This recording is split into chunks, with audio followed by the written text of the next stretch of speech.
Hey, it's Meg, welcome back to my channel, and hello if you are new. I've had a lot of new people around here lately, so welcome to you all. And if you aren't already subscribed, then make sure you do so that you get notified every time I post a video, because I am posting junk journal and just general journal goodness content every week on my channel. So for today's video I have a junk journal with me, and I'm working in the journal that I created last week in a tutorial on how to make a no-sew junk journal. I thought I would show you me working inside this journal, as it's a very different setup and you can really create interesting spreads because you can have one big long journal page essentially. So I have what would be two spreads here that I have just laid out, and I'm going to be working across them during this video, and you can really see then how your pages can weave into one another, and it creates a really interesting effect. So here I have the window of an envelope, and what I have done is cut it out to use as a window and as a pocket, and I'm using some rub-on stickers to add a layered effect over both the border and the window itself, so you'll be able to see things peeking through this, but I just think it adds a really nice layer of depth to my journal page. It's not something I've done before, but it's definitely something that I will do again in the future. So if you have any envelopes lying around and some rub-on stickers, then I would definitely recommend giving this a go. You could even do this with just normal stickers and see what you could create as a border. I just think it's a really nice way of adding imagery to your journal without it being so obstructive and getting in the way. It really blends into a page. And then what I'm doing here is just using one of my stamps, stamping it onto some tea-dyed paper, and then using that as a label on this pocket.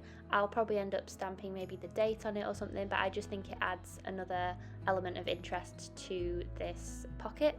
And then you'll see me now for a while debate on where I'm actually going to put this with the pages, because obviously I've got such a array of collaged papers here, so you'll see me debating on what I'm going to do and whether this flower is going to work with this. I really tried to make that work, but you'll see what I do with it later on in the video. But as you can see here, I'm putting a tag into this pocket, which I think looks really nice, because then I can add some journaling or other bits of ephemera. I just think it's a really nice addition to my journal page. So I definitely recommend auditioning almost all of your different elements and seeing where you want them to be on a page, because you don't have to glue it down straight away. You can try them out without that commitment and without that regret of thinking, oh, I should have glued this somewhere else. So yeah, try out your elements before you glue them down, because you can see here I ended up putting it somewhere completely different. And I was just checking that everything would go nicely together, and then I am just simply gluing down the two sides and then across the bottom, so that when I put the tag in, obviously it doesn't fall out. But I just think that's such an elegant addition to my journal page, and to think that it's from an envelope, like literally would have gone in the bin, and I was able to create a really nice pocket out of it. So if you have any envelopes lying around, which I bet you probably do, or if you don't, then in the next week or so some will come through the post, then I highly recommend giving this a go and seeing what pockets you can create in your journal. Now I'm coming back with that fusty cut floral, because I feel like none of my journal pages are ever complete without one of those. And a tip I have for you here, as you can see when I've added this to the page, is that I have bridged that gap between those two pieces of paper, so it looks more like a seamless join, and it really brings the page together. And here I'm also struggling with this stamp. It was really small, and all the wording kept getting really smudged with the ink, and I just couldn't get it to stamp the way I wanted to, so I ended up using a different one. But I just thought I'd share it and leave it in, because nothing is ever perfect when we're journaling, is it? So I just wanted to share kind of the reality of journaling on camera, because there's a lot of stress to kind of make sure that everything I do is right, but it never is. Luckily I can edit it out, but I just thought I would share that with you, because this is obviously the reality of recording myself journaling. Next, I'm coming in and adding some text to my journal page. Sometimes I just feel like if things aren't looking like they're going in the right direction, then I'm probably missing a quote or some text, and I just really think that it brings my pages together sometimes to have words on the page, because essentially that's what journaling is, isn't it? Art journaling, bringing together the words and the art and everything that goes with that. So I just feel like for me to have some words on the page is normally a key part of my page, so that's why I went ahead and added this to the page. And here you can see I'm sampling the washi tape. So again, like auditioning your elements, hold up your washi or whatever you're going to use to your page and just see what color combinations work. You know, I held up those 3 washi tapes and immediately I could see that one was working a lot better with the page than the others.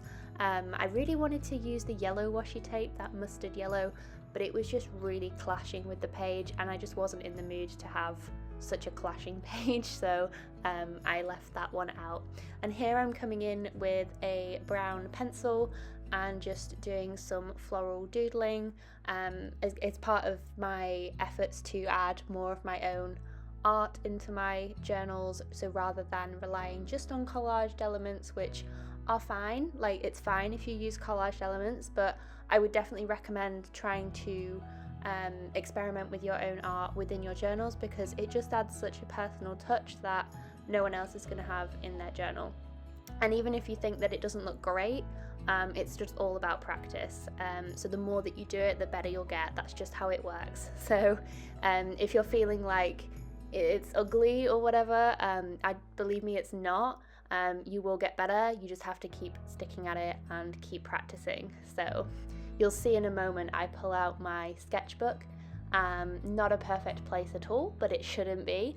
And I use this obviously as a way of practicing my skills with drawing and everything like that, and also just experimenting. So recently I've been loving using a art graph, like water soluble pencil with paper that's already wet and drawing into that, and it's just really fun to watch the pencil sort of disperse in the water and the effect that gives. It doesn't look amazing, like it looks pretty cool, but it's not amazing, but it's just really fun to do. And it helps me to loosen up, especially with doing these floral shapes.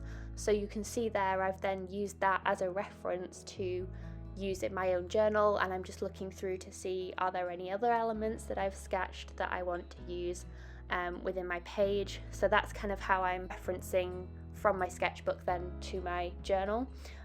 So really using the sketchbook as a place for ideas and experimentation rather than final pieces, and then pulling that into my own journals. So whether it's journaling or sketching or anything that you do in life, it's all about practice and not feeling discouraged if something doesn't turn out right the first time, because that's very rare, and if it does, it's probably a fluke. So yeah, keep practicing and don't be discouraged. And don't compare either to other people, especially I feel like on social media, where we have everyone's highlight reels on display. No one's showing the bad sketches or the things that they don't like or the things that don't turn out very well. Even journal pages, people aren't going to share the pages that they don't think are the standard that they normally create. So you are seeing people's highlight reels, you're seeing things that they want you to see. It's very curated, so don't compare your journal to others. Okay, so I really went on a tangent there, didn't I? But yes, main takeaways are practice, don't compare, and just keep journaling. So now I'm adding more elements to my page that I can then use as journal spots, which I like to do. So there will be different elements across my page where I will come back in and add the writing to my page. I don't show this obviously on camera because I think it's a bit boring to just watch me write, but you can see how I'm setting up different elements to be able to then add my writing to. So that piece I just stuck down there has some nice plain area where I can write, again with that tag. And here I'm coming in with a page from an old sketchbook that I had ripped out for what reason I don't know, but it was just on my scrap pile, and there was some floral doodles. So what I did was just cut out one of the flowers, and I'm using this as my own element on the page. and just really playing around with where I want to have it on the page. I cut a big chunk out there where I really couldn't decide. I was being so indecisive, but eventually I thought, do you know what, I've just got to stick it down, because as much as the auditioning your elements is great, don't let it stop you from making a decision. Like, you still need to commit and glue it down at one point. So yeah, test out your elements, but don't test them out for too long, otherwise you will drive yourself up the wall trying to decide what you're going to do. You don't want that kind of fatigue of thinking, oh my goodness, what am I actually going to do on this page? So you can see here what the pages look like once they are folded into a more normal journal format, so the two different spreads, and you can really see, I think, how they work together as individual spreads, and then also how they come together as one big long journal spread. I just think that's really interesting the way that works. And here I'm adding in a tip-in postcard. So obviously I mentioned in the tutorial for this, but one of the good things about a no-sew journal like this is that you don't really have to worry too much about putting any stress on the spine, because there isn't one. It will just get, you know, fatter and fatter as you add more things. I wouldn't obviously go crazy, because, you know, you still need that page integrity, but you know, there's much less stress with adding tip-ins. So I'm adding in a postcard here and just adding some brown paper that was just packaging, just so that I've got an interesting element to journal on. So I will probably end up writing along that brown paper, maybe with a white pen or a brown pen, just to add some contrast. And again, here I'm deciding which way I want this tip-in to be. Do I want it to be facing one way or the other? But I eventually decided, and I'm just using some sellotape to stick this down, because I didn't want the washi tape to create a border between my pages. I still wanted it to be seamless. So what I am doing is using the main join with sellotape, and then I'm just coming in and adding some little bits of washi tape going horizontally to kind of look like a bit of a patchwork, but it doesn't take too much away from the spread being cohesive as a whole. And adding a tip in like this is a great way to add some more journaling space to your page if you need extra room for writing or anything like that. And then on the other side, I'm just reinforcing it with some mushroom washi tape, which I really love. I think that looks really cool. So that is everything that I have done for this journal page, or long journal page. What would you call this? An extended journal page? I don't know. Leave your ideas in the comments down below. What would you call this page? It's just like a long boy, isn't it? It's a long boy journal page. Anyway, I hope you enjoyed seeing this come together, and I hope you have a wonderful rest of your day, and I will see you guys next week. Bye!